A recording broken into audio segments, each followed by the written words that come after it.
Terusaken sekedhi kajian Syama'il Nabi Muhammad sallallahu alaihi wasallam ngantos teng bab dirik sifati dir'i Rasulullah sallallahu alaihi wasallam, tentang dirik niku baju perangnya Nabi Muhammad sallallahu alaihi wasallam. Pembahasan yang lalu itu membahas tentang pedangi Kanjeng Nabi, banyak pedangnya Nabi, kemudian dijenengi siji-siji pedangi Nabi. Sekarang masuk di dirik karena sama-sama alat untuk peperangan. An Zubair bin Al-Awam, dari sahabat Zubair, qol mengatakan, kana ala Nabi sallallahu alaihi wasallam yauma Uhudin dir'an. Nabi ketika perang Uhud itu menggunakan dua baju perang. Fanahadha ila sakhra falam yastati'. Nabi ketika mau naik ke atas batu niku tidak bisa Nabi. Fa'aqa'ada Talha, kemudian Talha membungkukkan dirinya. Fasa'adan Nabi SAW, Nabi berdiri di atasnya Talha, hatta stawa ala sakhra, sampai Nabi bisa naik ke batu yang tinggi. Qal, dikatakan fasami'tu Nabi sallallahu alaihi wasallam yaqul, Zubair mengatakan saya mendengar Nabi SAW mengatakan aujaba Talha, didoakan Talha wajib masuk surga Allah Subhanahu wa ta'ala. Di riwayat yang lain, An-Sa'ib bin Yazid, anna Rasulullah SAW kana alaihi yauma Uhudin dir'an qad dhahara bainahuma. Nabi SAW menggunakan ketika perang Uhud menggunakan dua baju perang. Yang keduanya itu nampak ketinggai kelambi perang. Ada yang mengatakan kelambi ini double, ada yang mengatakan bajunya itu depan dan belakang, satu depan satu belakang ketika perang Uhud. Lah, tadi disinggung tentang perang Uhud, kejadian Nabi bersama Talha. Nabi ketika mau naik ke atas itu tidak kuat karena memang banyak luka yang dialami oleh Nabi, dan juga sangat payah ketika perang Uhud. Menengi kelambi perang niku abot, baju perang itu berat. Dikatakan di beberapa kitab riwayat, baju perangnya Nabi niku abote sijine niku sampai 200 kilo. Jadi beras selawe kilo niku ping piro? Ping 8. Saking beratnya dan saking payahnya Nabi, sampai mau naik ke atas nggak bisa. Memang kalau nyebut perang Uhud niku sing paling dieling adalah sahabat Talha. Talha bin Ubaidillah. Talha niki termasuk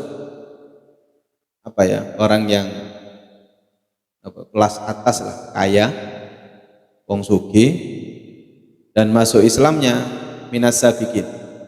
Masuk Islam di awal-awal. Masuk Islamnya di tangan Sayyidina Abu Bakar As-Siddiq. Jadi sing dakwahi Talha niku Sayyidina Abu Bakar, kemudian masuk Islam dibawa ke Nabi, kemudian mengucapkan syahadat di hadapan Nabi Muhammad sallallahu alaihi wasallam. Wa huwa ahadul asyratil masyhud lahum bil jannah. Termasuk salah satu sahabat sing dikasih kabar gembira oleh Nabi bakal masuk surga niku Talha. Banyak sahabat itu yang dikatakan akan masuk surga. Ada 10. langsung Nabi. Abu Bakar fil jannah, Umar fil jannah, Fulan fil jannah, Fulan fil jannah. Salah satu nih yang disebut adalah Tolha. Tolha fil jannah, ya, akan masuk surga. Tolha niku tumut banyak peperangan, kecuali malah perang Badar nggak mikut. Ketika perang Badar, Tolha nggak mikut. Kenapa? Karena diutus oleh Nabi pergi ke Syam, ke negeri Syria, ada tugas dari Nabi. Akhirnya ketika pulang, mendapatkan bagian ghanimah. Bagian ghanimah diberikan kepada Tolha. Gak melok perang tapi untuk ghanimah. Ikilah enak. Kayak sampean gak teko acara tapi dikirimi berkati, dikirim. Maksudnya dianggap bagian dari perang oleh Nabi Muhammad Shallallahu Alaihi Wasallam. Dan Tolha itu memang kaya terus loman. Tolha itu kaya dan loman. Makanya julukan Tolha itu banyak. Salah satunya Tolhatul Khair, Tolha orang baik. Yang juluki langsung Nabi. Kemudian kadang Nabi menjuluki Tolha Al-Fayyad, Tolha pembantu, penyalur. Jadi ketika paceklik, ketika kesusahan, orang-orang Arab ketika itu yang paling montang-manting niku Tolha, membantu orang-orang yang susah.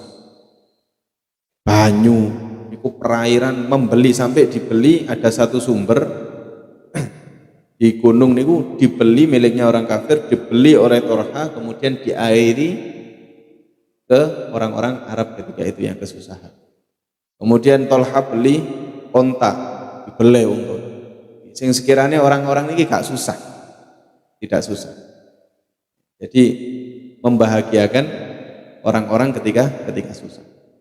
Ya, Tolha juga dijuluki ketika Yom Hunain, ketika perang Hunain, Nabi itu ngajak, ayo singkati sodako.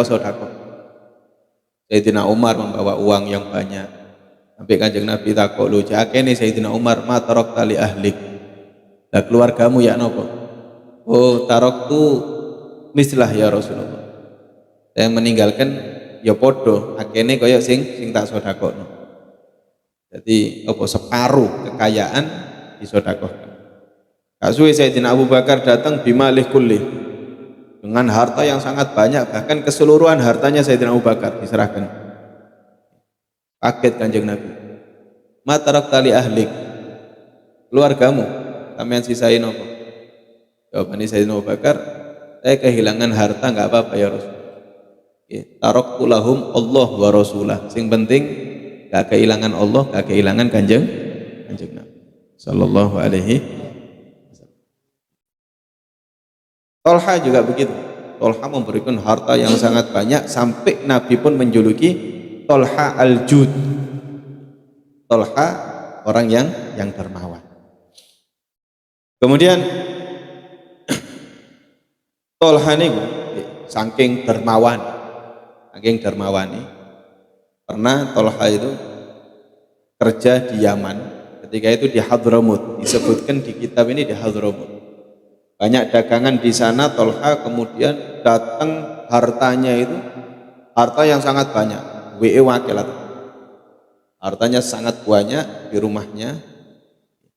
Kata istrinya, tapi ketika mau tidur Tolha niku gak iso turu, tengah gak iso turu. Nggih, dikatakan napa nggih?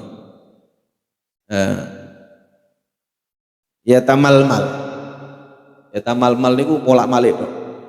Kayak wong bingung. Kayak wong bingung kepikiran niku. Sampai ditakoni mbek bojomu, sampean gak mbek bojone. Sampean gak turu-turu niki napa? Jawabane, iya tafakkartu mundul laila. Aku mikir tok mulai wengi niki mikir tok. Uang niku dikatakan banyaknya sekitar 700.000 dinar. 700.000 dinar. Sak dinar iku anggapen 1,5 juta. Kalian 700.000. Piro? Bayangno tok bayangno tok lu soro. Sake wis pokoke harta yang sangat banyak. Takoni sampean gak iso turu napa? Iya aku mikir. Lah mosok aku iso turu. Duit akene koyo ngene. Saya ini mikir mulai tadi besok harta ini harus habis tak bagi-bagi nang di tak catet. Jadi gak iso turu gara-gara kakean duit. Bedo lek kula jenengan lah lek turu dompet terus tebel sek turune. Lek tipis cekot-cekot ndas niku.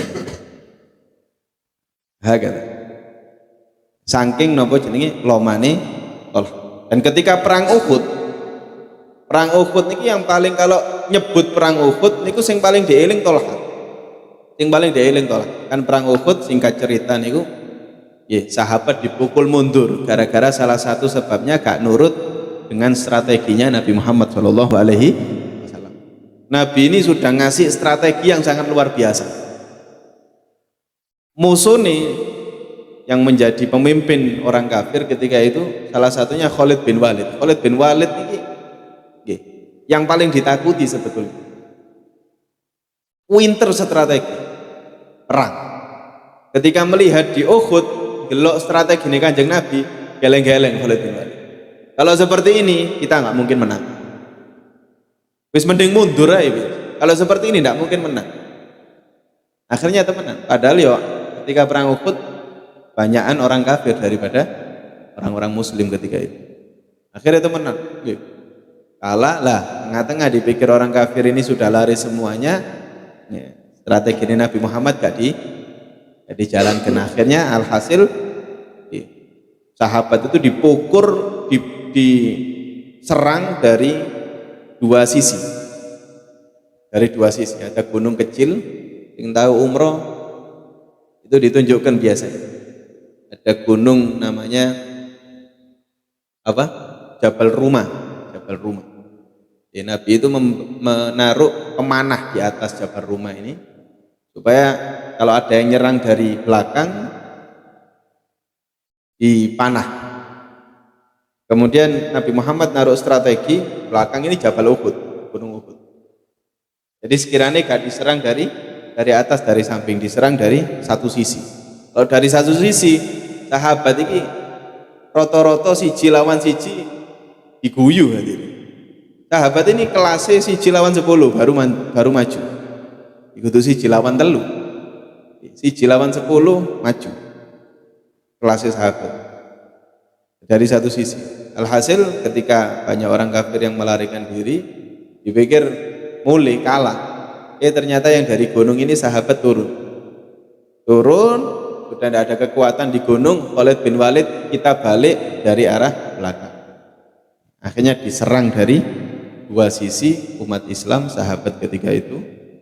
Akhirnya bingung sahabat, nyerang kono, nyerang kini. Bahkan ada yang terbunuh dengan orang Islam sendiri. Sahabat Nabi Muhammad Shallallahu alaihi wasallam. Alhasil banyak wis kacau ketika itu sampai yang mereka pikirkan beberapa sahabat adalah Nabi. Bagaimana caranya melindungi Nabi? Dilindungi Nabi. Nabi diserang, sampai yang melindungi Nabi itu jumlahnya ada 12 orang. Ada 12 orang. Salah satunya Tolha. Ketika ada orang kafir, 10 orang datang, 15 orang datang. Nabi mengatakan, ayo siapa yang melawan mereka? Tolha jawab, saya Rasulullah, jangan kamu denganku. Dicegat, ojo sing liyane ya. Lawan 15 saja. Satu maju terbunuh. Ayo siapa lagi untuk mereka? Saya ya Rasulullah, jari Tolha. Jangan di sini dulu, yang lain dulu. Satu maju sampai terbunuh, kari Tolha ijenan dok. Jadi semuanya terbunuh yang melindungi Nabi kecuali Tolha. Terus daun mana? Sudah waktumu Tolha maju. 15 ditekuk-tekuk be Tolha. Ditekuk-tekuk kali Tolha. 15 terbunuh. Tapi tetap Nabi ini diserang. diserang sampai jatuh ada lubang jatuh Nabi di dalam tersebut jatuh. Sampai dikabarkan Nabi ini meninggal. Nabi terbunuh ya, ketika perang. Waduh, umat Islam lemes. Dengar kabar Nabi terbunuh, lemes umat Islam. Akhirnya Nabi ini membangkitkan semangatnya umat Islam. Bagaimana caranya? Nabi ini mau naik ke atas batu yang tinggi. Nah, ini ceritanya tadi. Ketika mau naik batu ke atas tinggi, gak kuat Nabi. Karena Nabi terluka. Nabi ini ketika perang Uhud berdarah, wajahnya berdarah, pelipisnya ini sobek. Kemudian bibirnya sobek. Kemudian gigi gerahamnya Nabi copot. Giginya copot, ada riwayat pipi ini bolong. Sampai ke gigi gerahamnya Nabi. Allahumma shalli ala Muhammad. Ya. Diserang. Tolha yang melindungi Nabi. Tolha yang melindungi Nabi dengan badannya. Ada riwayat Tolha ini gendong Nabi. Digendong Nabi sampai ke pojokan batu, seperti tidak ada jalan lagi. Tapi Nabi sudah dikabarkan terbunuh. Akhirnya Nabi naik ke atas batu supaya umat Islam ini menyaksikan bahwa belum terbunuh gitu. Cuman mereka ngasih isu adalah qutila Muhammad, sudah Muhammad terbunuh. Ada riwayat memang ada satu sahabat yang mirip Nabi bagian matanya. Orang kafir melihat, ini terbunuh Muhammad. Dikasih isu adalah Nabi Muhammad meninggal. Nah, ketika mau naik gak kuat karena banyak luka, capek. Kemudian baju perangnya 2 yang dipakai oleh Nabi. Loro 200 kilo ambil 200 kilo, 400 kilo, ayo. Angking kuatin Nabi nih. Kemudian naik gak kuat Nabi, kemudian Tolha langsung membungkukkan dirinya. Nabi naik di atasnya Tolha, di punggungnya Tolha. Baru Tolha berdiri. Nah ini gini, ngangkat Nabi, ngangkat baju perang. Baju perangnya Nabi Tolha, saking kuatnya. Gendong Nabi diangkat ke atas, Nabi Muhammad ke atas baru. Ketika di atas batu, semua umat Islam melihat, sahabat-sahabatnya melihat bahwa Nabi masih hidup. Semangat kembali, kemudian menyatu melindungi Nabi Muhammad Shallallahu Alaihi Wasallam. Sampai orang-orang kafir pun dipukul mundur. Akhir cerita saat temennya menang umat Islam. Akhir cerita sebetulnya umat Islam menang. Shallallahu Alaihi Wasallam. Nah, Tolha ketika ijenan bi Kanjeng Nabi, niku melindungi Nabi sampai drijine Tolha niku ada yang copot aja. Ono sing bodol drijine, entah driji manis atau tengah, tidak tahu yang mana. Coplok sampai copot. Kemudian Tolha niku ditusuk bagian depan dengan tombak dan sebatan pedang, dihitung jumlahnya 80 luka lebih. 80 luka lebih di bagian depan.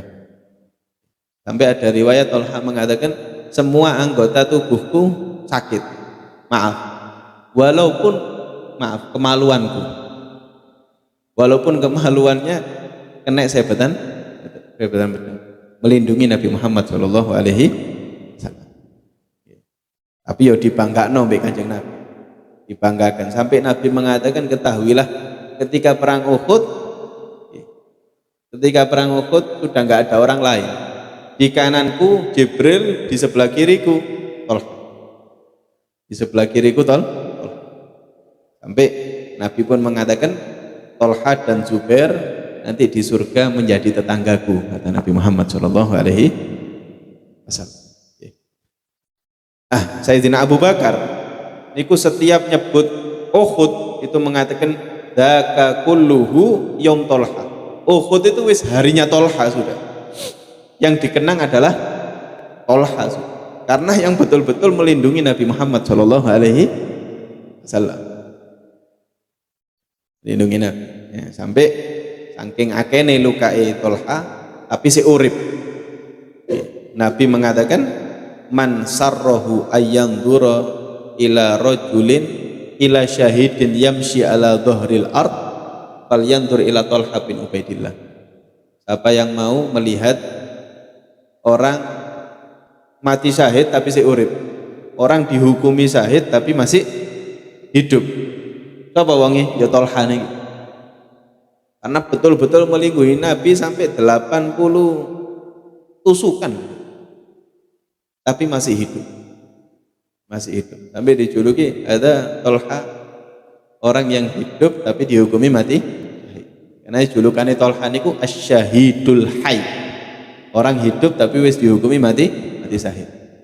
Ada satu orang tanya kepada Nabi, ya Rasulullah, siapa yang dimaksud dalam Al-Quran man qadha nahbah? Ya, di Quran itu ada minal mu'minina rijalun sadaqu ma ahadullah alaih wa minhum man qadha nahbah wa minhum man yantadir.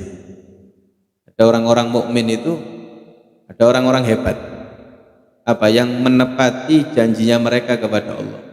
Ada yang sudah gugur, ada yang masih menunggu-nunggu, maksudnya mati syahid. Ada yang masih menunggu-menunggu. Yang sudah gugur itu siapa ya Rasulullah? Ditanya. Pas Talha lewat, Nabi Muhammad mengatakan, ada mimman qadha nahbah. Padahal si urip.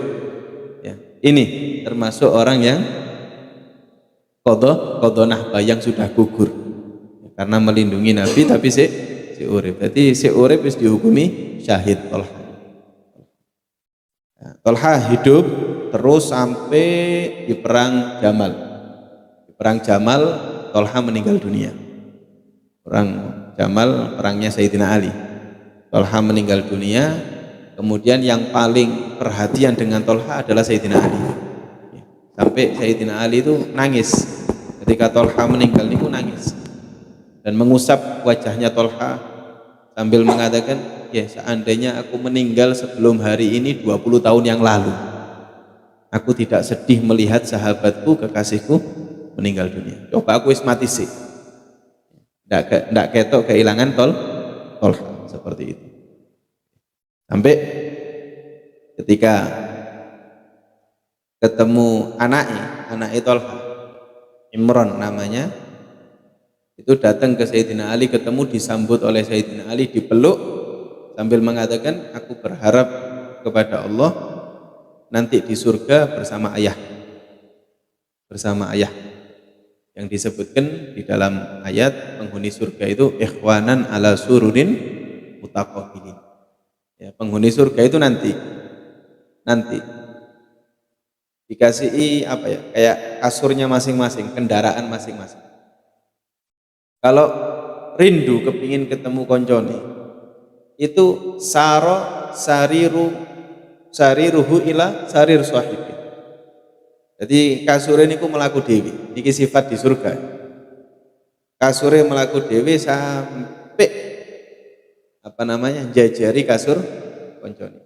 Itu disebutkan ikhwanan ala sururim mutaqabil, saling berhadap-hadapan, saling bertetangga. Maka Sayyidina Ali mengatakan, aku berharap nanti bersama ayahmu nanti di surga Allah subhanahu wa ta'ala. Dan Talha setelah meninggal dikubur, tapi setelah sekitar berapa tahun,